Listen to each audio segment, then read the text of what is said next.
tell us what you know about Gene Selznick. In a minute or two, what is your impression of Gene Selznick? First time seeing him on the beach and seeing him indoors. Okay.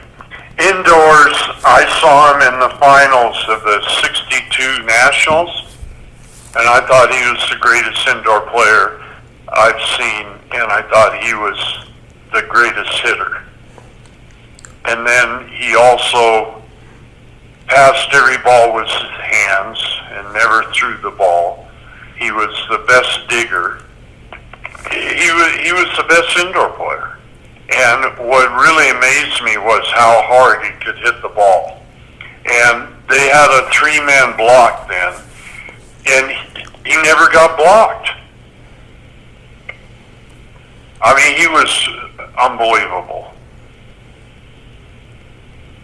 And you know, I played a tournament with him on the beach, right? I did not know that.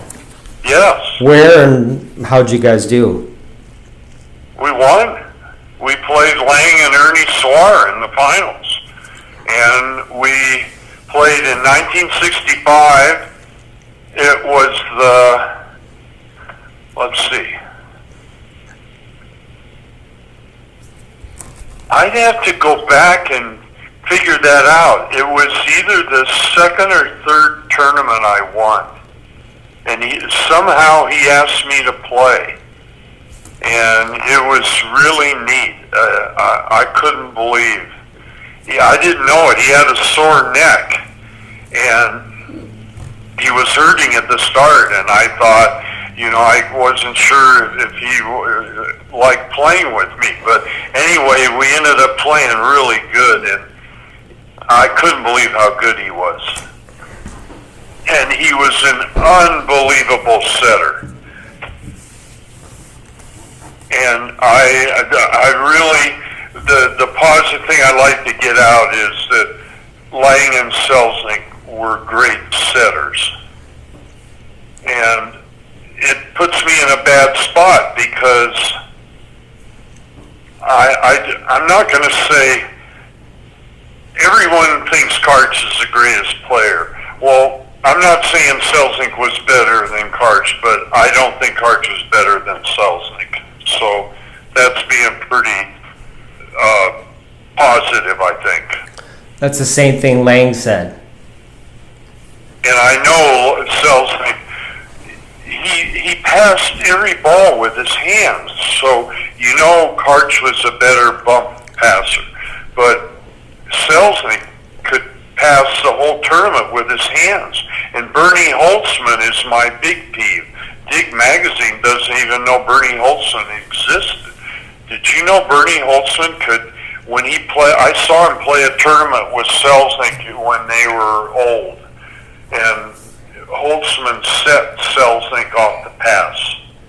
And he also did that with Dave Bordwell. Do you know who Dave Bordwell is? Yeah, he was the smaller guy that had a huge jump and... Yeah, did you know he broad jumped? This was in the early 60s. He broad jumped 25.7 and ran the 220 in 20.6. It's an exceptional athlete. I'd call that a pretty good athlete, yes. What else was amazing about playing with Selznick? He was unbelievable overhand passer.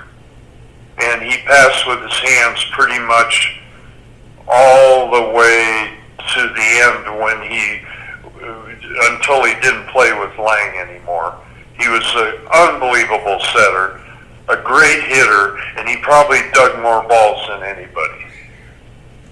I think I pretty much have to defer with Lang. I think Lang thinks Selznick was the greatest player, and I never saw Selznick when he was at his prime. I mean, Lang said he was devastating, and I know St. John never saw him play. So it's a thing that, people don't, probably the people at Dig Magazine never saw Selznick play either. And if they did, he was, playing with Erickson when he was in his 40s or 39, you know what I mean? Right, when his skills and physical ability were in the decline. Yeah, so way of the decline. So I've been trying to, make sure I get all my facts right. And you saw Selznick hit indoors. You said he was incredible. How would you compare to him to Sawara or Bergman or Chamalis, who are considered to be some of the best hitters ever? Bergman and Chamalis were, really indoor players. I mean, Chamalis played at UCLA, then he went in the IVA. I don't know how he did there. But I never saw Chamalis at Nationals, or I can't compare him indoors to Selznick. On the beach, Chamalis, he sort of never was as good after he left the beach in '75 and went indoors in the IVA and then came back on the beach. Selznick was great in the beach for 15 years or something? Yeah. And I thought Selznick was a great hitter. I think Tommy needed a good set. He could, if he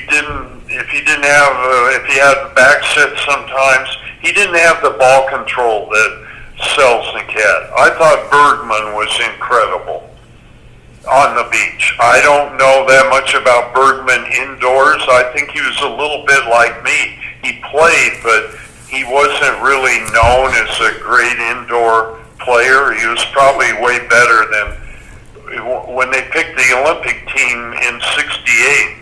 I know he was playing for the Hollywood or the whatever the name of their team was, had two teams then, and I know he and Pfluger, they were on one of their teams, and I think that the Nationals, their team beat the good team.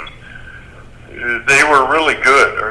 Bergman, I'm sure if he'd got to be in the, you should ask Lang about Bergman. He played on that team that year. And I don't think Bergman was ever regarded that they knew the guys they wanted for the Olympic team, and I don't think Bergman was one of them. It was very political, from what I understand. Yes, that's right. That's a good way to put it. And I'm sure Bergman, if he didn't, I don't think he played indoors that much, but on the beach he was an incredible hitter. And when you say back sets, you're talking about sets 4 or 5 feet off the net, and he could just unload on them like a Scott Akatubby could nowadays, where he'd bomb away, where other people wouldn't be able to put the kind of heat and placement on it like he did. Well, Bernie Olson taught me to learn how to play both sides. He said, you'll get more partners. So when I first played, I was more of a right side player. Like I played with Bobby Jones, Wardwell, and Selznick in '65 and won tournaments with those guys, all on the right side. And I played left side when I played with Randy Carter. But he played with his brother, and I didn't play with him very much. I played a couple tournaments with him in '72, and then I got to play in '74. A lot of guys didn't play because it was the Olympic year and the indoor nationals were in September. So I played 3 tournaments with Randy Carter that year. And then in '75 I played again with him, I think twice. And I played left with him, and then I played right when I played with Wardwell, Selznick, and Bobby Jones. And in '64, Selznick's team, they concentrated on indoors, and they didn't really play in the beach. Randy Carter and I played 3 tournaments, and Brighton O'Hara beat us. They beat us at Manhattan. And then in '75, Lang and Selznick beat Randy Carter and I. That was that crazy one where, everyone was drunk and throwing beer bottles on the court, and Selznick got cramps. And did you throw tea at people? I beg your pardon? Did you throw your Nutriment tea at people then instead of the beer, or what? No, I didn't throw anything at anybody. Lang started throwing the beer bottles back off the court, and Shocker. And everyone threw more on the court. See, that's the stuff that people love to hear that they don't know about when you played. That was when the fans were right up on you, like the gladiator pit. That's what they called it, right, Ron? Well, they didn't have stands, and everyone sat just wherever they could get a seat, right around the court. Wow. Yeah, that was a crazy tournament. But Selznick, I don't think I ever really saw him in his prime. I got an inkling of it when I first watched him play in the beach and then at that Nationals indoors. But we're mainly talking about the beach. But I think if you include indoors, Selznick was great indoors.